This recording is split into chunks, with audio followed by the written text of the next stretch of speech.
Here we go. Money talk. Here comes the money. Money, money, money. Dollar, dollar. Dollar, dollar. Welcome back to another episode of Easy Dubs. We got Lou on again, helping me out, leading the show a little bit. We're kind of throwing it back to the Dubcast version a little bit, covering some background, covering kind of the origin story of. Now let's announce our guest, Shaun Bell, at Coach Shaun Bell on Twitter.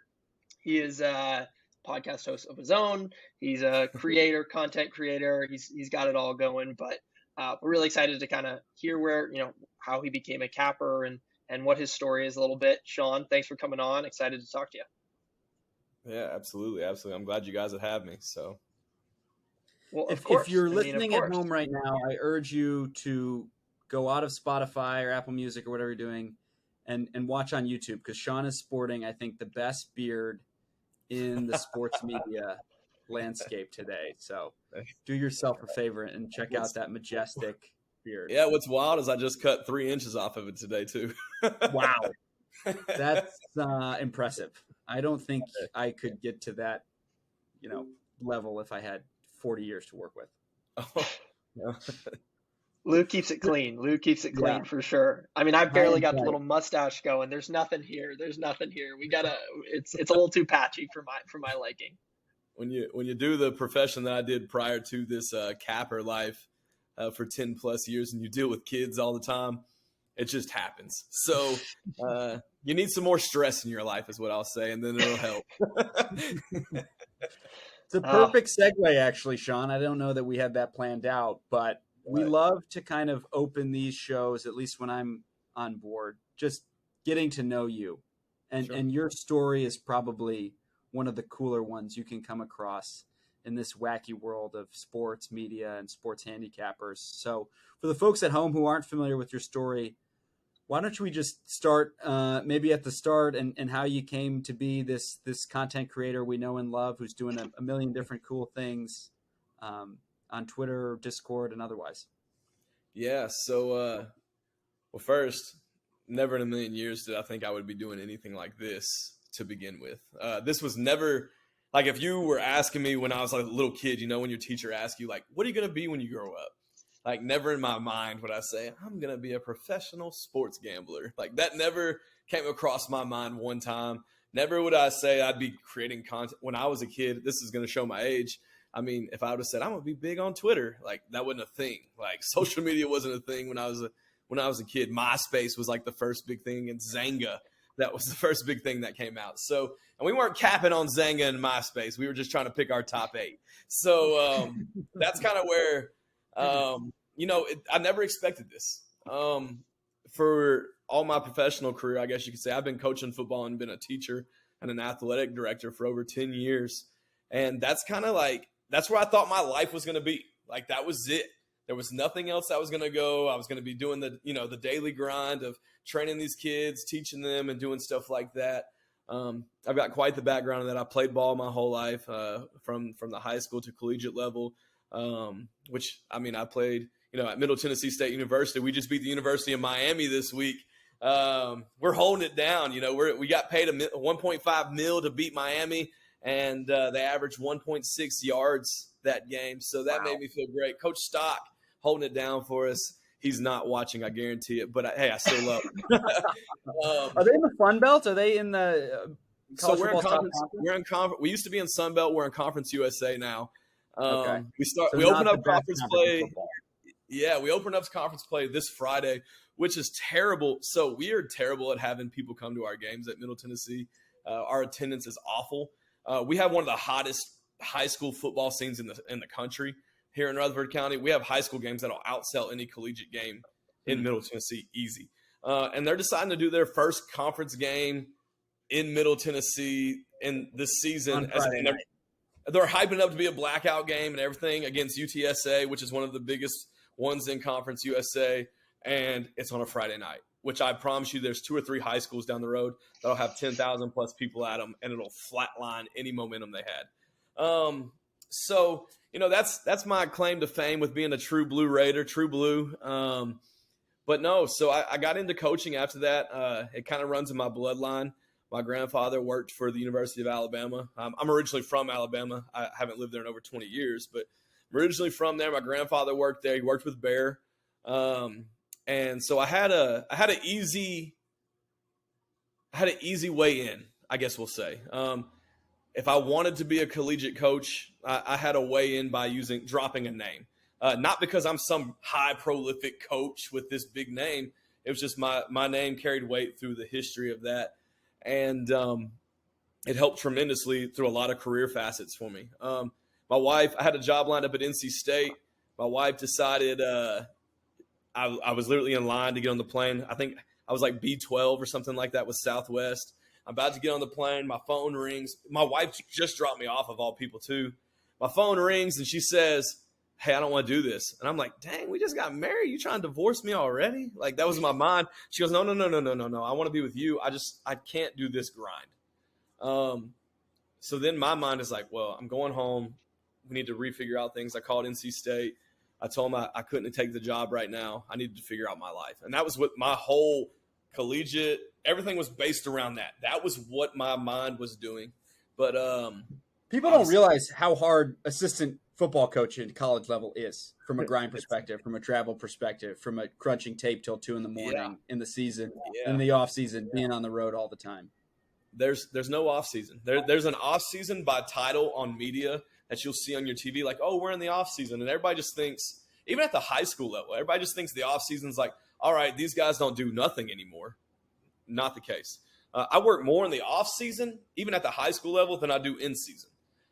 Because in season is kind of a routine. You know what to expect. You know your Mondays, your Tuesdays, your Wednesdays, Thursday walkthroughs, then Friday you play. Like, you know your routine.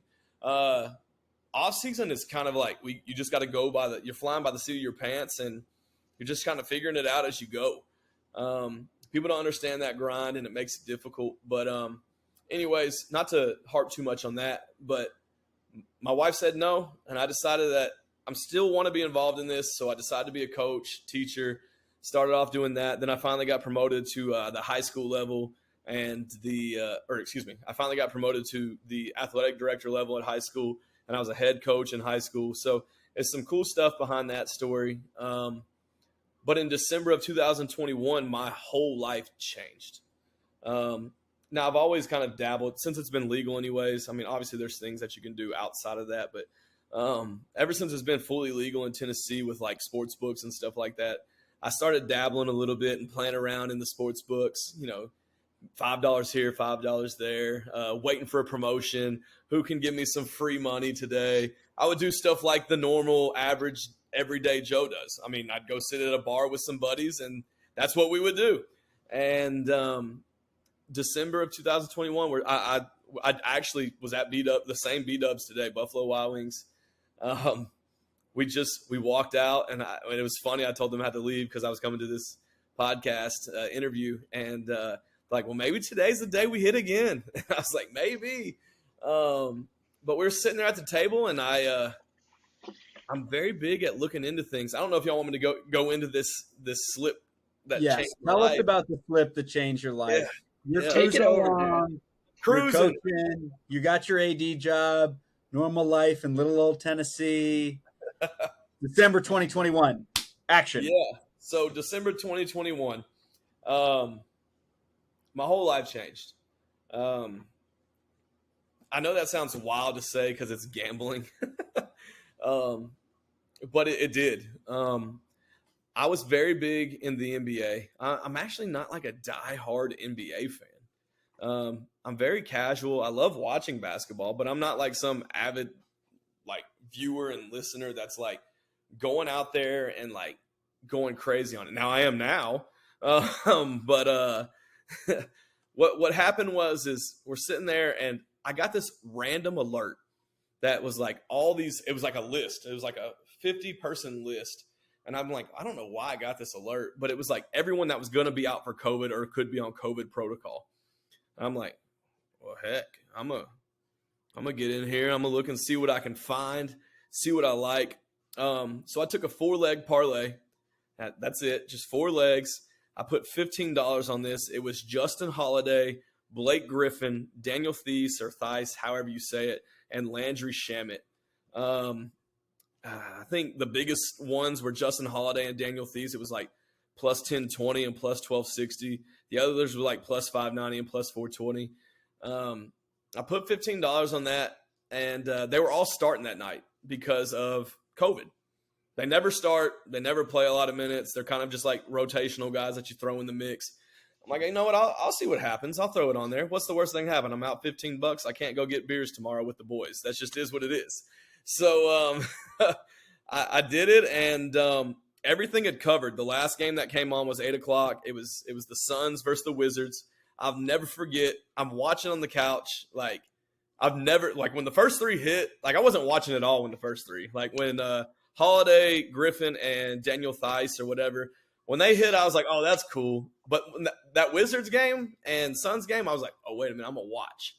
So I'm watching this game. I've never cared about either of those teams, but I cared more in my life about that than I've cared about a lot of things. Landry Shamet gets checked out with, like, the Suns are blowing him out. Like, just absolutely blowing them out. Like, it's not even close. Landry Shamet started that night. It was over. Like, he had 12 points, and there was like 9 minutes left in the fourth quarter. They checked out and put like the third and fourth string guys in, which is bad considering the Shamet was already starting anyway. So the third and fourth string playing at that point means I'm at the bottom of the barrel. With a minute and like 30 seconds left, I don't know what the hell the Suns were thinking, but I'm glad they weren't. They checked Landry Shamet back in. They've got like a 30-point lead. They check him back in. Landry Shamet comes in, dribbles the ball up court, shoots 1-3, makes it. They check him right back out. And I'm like, what in the absolute shit just happened? I don't understand. I jump up off the couch. My wife's like asleep because she doesn't give a damn about the Suns and the Wizards at all. She's asleep. I jump up like, you know, the Tiger Woods like fist pump, and like I do that, and I'm running around the house screaming. My kids are asleep. She's like, you better shut up. You're going to wake the kids up. I'm like, I don't care right now, which was dumb to say in the moment. Like, she didn't care if I won $1 million. She's like, you wake them kids up, you're dead. Yeah, so that happened. I mean, I don't know where my phone blows up from all the guys I was with at lunch. The guys that I've been doing like random betting stuff with, like Quan and Joffrey, Jay Vandy and Champagne Poppy or whatever you're on Twitter they want to be called. They blow me up. Everyone's starting to blow me up. I go viral on Twitter, like FanDuel's retweeting, Action's retweeting. All these big time like sports things are retweeting. And then my Twitter blows up, which I was actually set on private at first. But then, like, when I started getting all this stuff, my buddy Quan taught me, he goes, make it unprivate, just trust me. And I did. You know, we had over, like, 10,000 followers within the next, like, 4 hours that popped up. And from there, this has been life. That following January, I stepped away from coaching and athletic directing, as you could call it. I wanted to spend more time with my family anyways. I told myself going into it in January, if this is just temporary, like, I don't care if it's this last 6 months. Like, I wanted to enjoy every moment with my wife and kids as I could. And here I am. I mean, we're 10 months later, and I'm still ticking. So just so everyone knows at home, Shaun turned a $15 4-leg parlay into 80 grand on a random I was going to night. ask. I was going to say, I don't think we covered the odds. Tell me. I'm going to come out and say it. So walk us through after the first 10,000 Twitter followers show up. Your wife has stopped yelling at you for waking the kids. Yeah. What's kind of like the next phase been as you've kind of walked through like what that meant for your day job, how you kind of migrated into being this creator we know and love today, et cetera, et cetera. And you're also cashing monster parlays still all the time. I'm looking at your Dub Club profile. You're cashing crazy parlays every day, it feels like. So, and that's something like, I'll backtrack in just a second. That's something also I struggle with now is like, I know people post their amounts and stuff they win, but I had a guy that I know who got kind of like all mentally messed up from like seeing all the money we were winning. And then like, I felt bad for a while showing my amounts. So there's sometimes where I'm like, and then there's sometimes like, yeah, I'll show how much I won and lost, whatever. I'm such a people person. I care about so many people. Like I'm not one of those. I'm not very arrogant. I need to be at times. That's not a lie. But I'm not. Like I'm very humble. I love helping people. The very first thing that happened, we actually didn't jump right into a Discord. The first idea was like I want to give back. So I started doing giveaways like on Twitter and stuff. There was a couple people like we did these Twitter giveaways over the holidays for Christmas. I mean, I won, a couple of weeks before Christmas, and then like immediately my first thought was, well, how can I give back? Like I've been blessed. Now, how can I help somebody else be blessed through this season? So I posted this Twitter giveaway that started all, and I was basically just saying like, look, tell me your story. Like what's going on? Like, let me know kind of this. I'm going to pick 3 people to give like $500 to for Christmas. So I went out and gave away a couple grand over the holidays. Just cause I don't know, immediately, like I felt like I was okay before that. And I knew what it was like to work the daily grind, but I also, working in schools and stuff, you saw families that struggled to provide Christmas or even to put food on the table. So my first immediate thing was I want to make sure I'm giving back. Because I already had this money wasn't mine to begin with. I got in a very good situation, and I wanted to make sure that some of it went back to others. So that was the first thing we did. And then when we Did you got give back, Landry Shamet any? Do what? Did you give Landry Shamet any money? I did. I'll tell you this: Landry Shamet. I have a jersey of Landry Shamet, and I promise you, nobody else on earth except his family has a Landry Shamet jersey. Selling like hotcakes. Yeah, he's one of my favorite players now. Like if I'm playing Xbox, I automatically draft Landry Shamet. He's terrible. But no, well, actually, he's not terrible. You're wonderful. If Landry Shamet ever listens to this, you're great. We'll get him on the pod. He's the next guest. No, so January rolls around, and we're on Christmas break, and there's a lot of thoughts that as a teacher, you got a lot of things to process. Like I'm trying to debate, like, am I going to go back and go to this grind, or am I going to try to make something out of this? The school and I had some differences over this.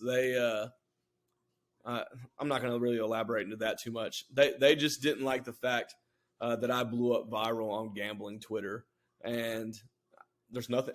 It's legal in Tennessee, so I didn't do anything illegal. It's not like I'm out here doing something that's wrong. I literally, it's a legal thing in Tennessee. I did it. It is what it is. Anyway, so we parted ways mutually, which ended up benefiting me because I wanted to leave anyways. After this point, because I wanted to spend time with my family. I was tired of all the late hours and the long nights. So, January, we get back from Christmas break, about second week of January, I part ways.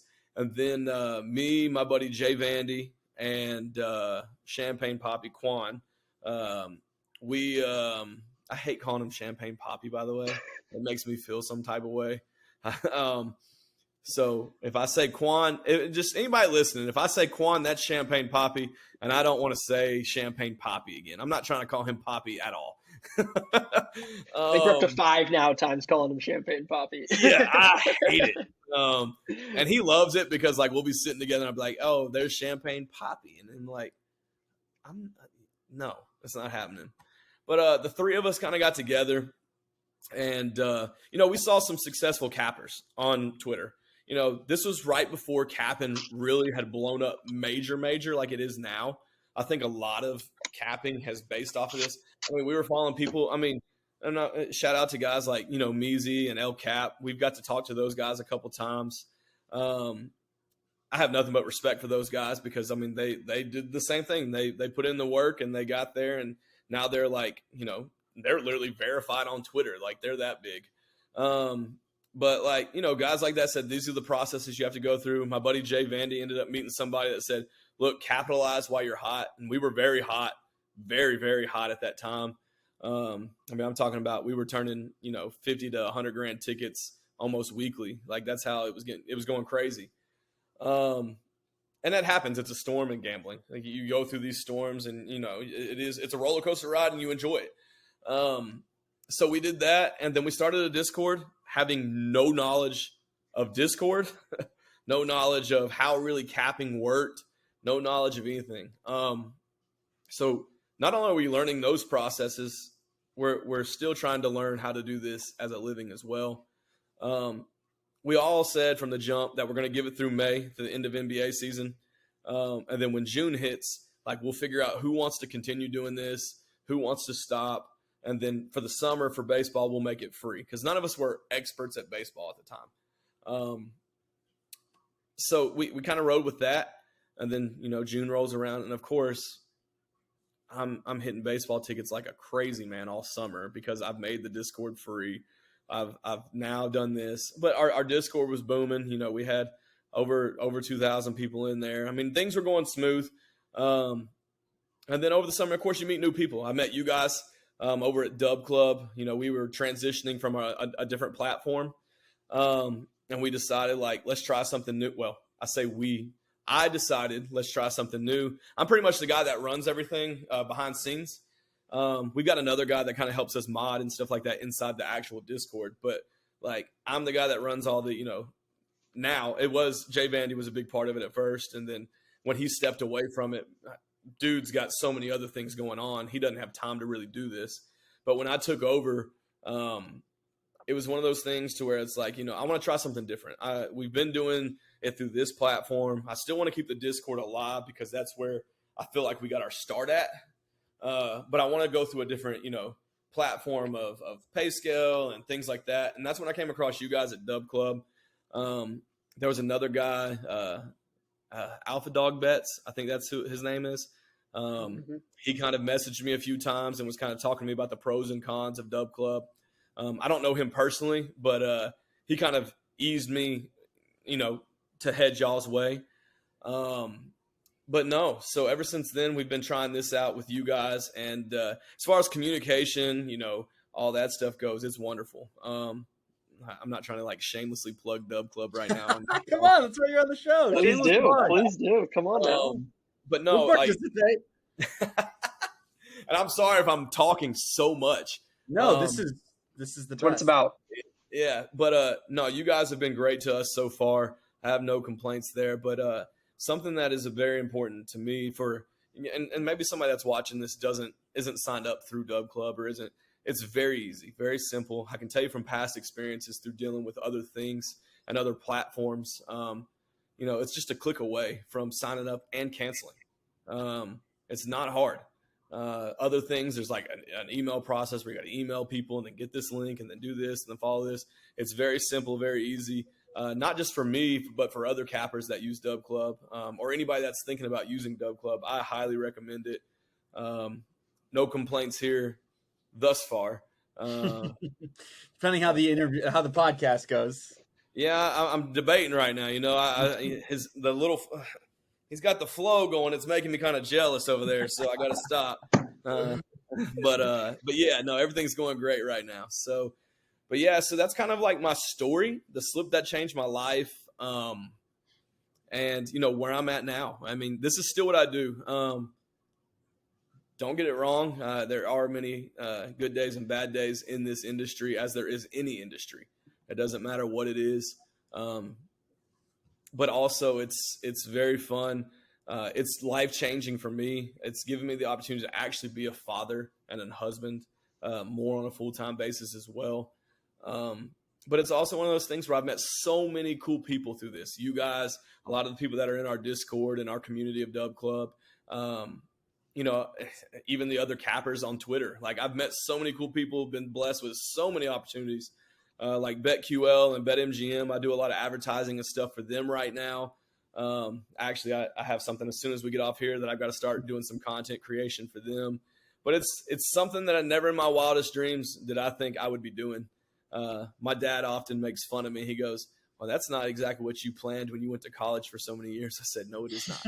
But thank you for trusting me. He goes, "Well, I didn't do it, but whatever. As long as it's paying the bills, I don't care." But yeah, no, very blessed, very blessed. So, all right, Shaun, let's take a step back. I think that was a hell of a story. I think it's so fun to learn about how, again, our cappers kind of get into this ecosystem. I know you felt like you were talking the whole time, but that's good. That's good. That means you're getting into it and you're excited to talk about it.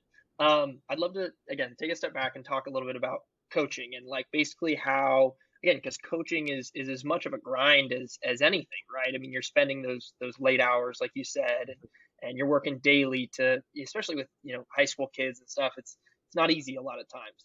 And now Right. you're obviously in the capping world.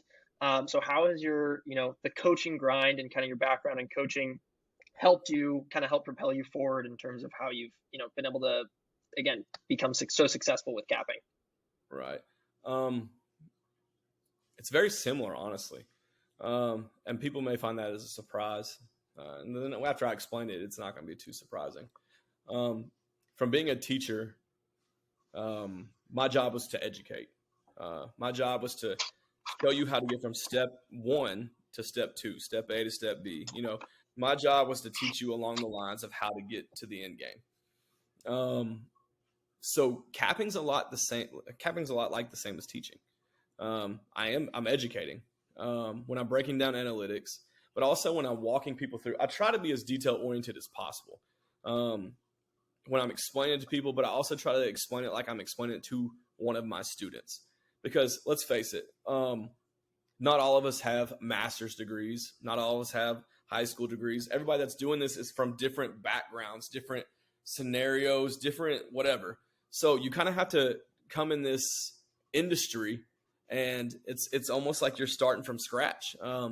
You're teaching somebody how to walk, whether it's from bankroll management or whatever it is. You kind of have to walk with them along the way. And something I take pride in with this industry is a lot of people can say unit sizes and stuff like that. And don't get me wrong, I'm big on unit sizes and things like that too. There's no knocking that. But part of my relevancy is the tickets I share. I want to make sure that I'm walking through that season with them. By playing a $10 ticket, by playing a $5 ticket. I mean, can I go out and put $1,000 to $2,000 on a ticket? Absolutely. But I don't feel like that's very realistic from the world's perspective, because most of the people were like me prior to December, almost a year ago. Like they're figuring this out. So I'm training them how to ride a bike. I'm training them how to, how to do these things. It's a step. I feel like I'm back in front of the classroom, and every day when I wake up and break down my analytics and stuff, it's like I'm writing my lesson plan to turn into the principal almost. And then I send that to them, and then I'll get up and I'll teach, whether it's through a video or whether it's through just a write-up or a blurb or whatever it may be. I try to explain it as if I'm teaching high school still, which I think benefits me greatly, because there's a lot of people that want to do this that don't understand it. If I sat my wife down on the couch right now and I tried to tell her what I do, she's not going to understand it at all. But if I break it down as if I'm teaching like I do on a daily basis, it makes more sense. So I'm breaking things down. Yes, you can go through and say stuff, but we'll give you an example of baseball. I'm very big on percentages and top fives. Everybody loves a list. You see a list. Everybody loves a countdown. Everybody loves percentages. So I'm very big on giving you the top five in categories, and I'm very big about making sure it's above 50%. If the stat category is above 50%, I feel like that's passing, in my opinion. You're going to feel more confident. Like, all right, this is happening over half the time. Like, it's going to happen. And it's the same thing in the classroom. Like, if you're over a certain percentage or you see a list, you gain confidence as a student. So, I mean, honestly, I'm beating a dead horse because I'm saying it again. I just treat this life like it's my classroom. I'm still teaching. It makes my degree not be pointless. I know I didn't need a degree to educate in this field, really, but I don't know. It's beneficial to me. I think it taught me a lot of things. It also gives me patience. A lot of cappers can become very impatient inside their Discord communities or Telegrams or whatever it may be, because they're not used to educating. They get tired of the questions, and some of the questions are, they are the questions that are so simple to answer that common sense should say. Not trying to knock anybody, but people will get bent out of shape about that. For me personally, it's one of those things to where it's just like, I've been used to being asked questions that are outrageous for years. Ones that are way more outlandish than the adult in the Discord ask me by kids. So it prepared me for this. It really did. I know that sounds way insane to think that the field of education and this goes hand in hand, but it really does. It really does. It makes a ton of sense. And And I'm curious, like, how much does that sharpen your own process, right? Because it forces you to be process oriented and to share how you're thinking about stuff and to not be impulsive and trigger happy Right. like so many in this world are. And it's really a huge validation to why, us at Dub Club, we believe so much in the value of following that jungle guide, that person Right. that's going to help you walk you through every step of the journey in a way that's approachable, in a way that makes you smarter, makes you more educated over Yeah. the long term. So something else that I do, I don't share this publicly really, but this will be a good little insight to put on here, and so people know.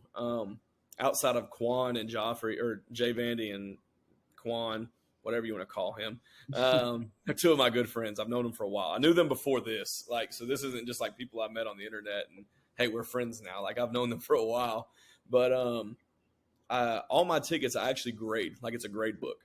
Oh, wow. And I sit down. Yeah. So like I say I play 4 baseball tickets tonight, and say it's 5 legs. I literally will go A, B, C, D, E, F. Like I will literally give it an F grade if none of the 5 hit. And I kind of go back and I keep up with those trends and those statistics. I have a spreadsheet on Excel that I've kind of coded some things up with, and put some tables and some charts in, and they kind of they calculate their self. If you know how to use Excel, it'll calculate itself. That's a big thing if cappers can figure out some type of system for their self to put in place. It's very beneficial, very lucrative, honestly, in the end too. But that's the reason I've had so much success, is because I'm able to go in there and look at my track record, but also kind of grade myself. Like, all right, I'm going to give myself a performance review here. Like, all right, the last month I've been a D+ rating. I've not done great. What can I do to bring my grade up? How can I tutor myself, so say, to be a little bit smarter? How can I change 1 or 2 things up and become a little bit better? Because, in the end, people are trusting you with their stuff. They're trusting you with their picks. They're trusting you with their money. And there's a lot of pressure that comes with that. It's not just like I'm putting $10 in from my bank account after working a 40-hour week and nobody sees it. Everyone sees it. Whether it's Discord, whatever. If you hit a big enough ticket, it goes viral. Everybody's going to see that. It's like hitting the lottery. So you constantly have to grade yourself. You constantly have to look into yourself. And if you don't, you get lost in this whirlwind, and it's a downward spiral. And as soon as you're lost in this community, it's hard to recover. Very, very hard to recover, because there's 100 more of you out there doing the same exact thing, just putting in the work. But yeah, so that's kind of how I do that, coinciding anyways. Well, Shaun, this was one of the more interesting, as expected and advertised, stories, and you truly are one of the good guys in the industry, and Appreciate it. And one of the more unique and just multidimensional folks. I think your perspectives on being a teacher as a handicapper is so cool to hear, and Sure. affirming for our jobs. So thank you for sharing. Everyone who's listening, how smart of a guy, how good of a guy Shaun is. Go check him out on Twitter. Check out his podcast, which is better than this one because it doesn't have me on it. Podcast, I will say, my podcast, we do throw nuggets in there of sports gambling, but it's me and my brother-in-law. It's the Beard and Bun Show. Obviously, you know who the Beard Now's is. the shameless plug time, Shaun. Forget about your Dub Club. Let's hear the podcast. Oh, no. I just need people to be prepared that when they click that, they're not getting this version of me. It's us. It's kind of like a man. Do y'all watch Barstool stuff any? Do you watch Caleb Presley or anything? It's very Caleb Presley meets Jackass, the TV show. We're out there just we're doing outlandish things, telling stories of our lives, but we're interviewing crazy people.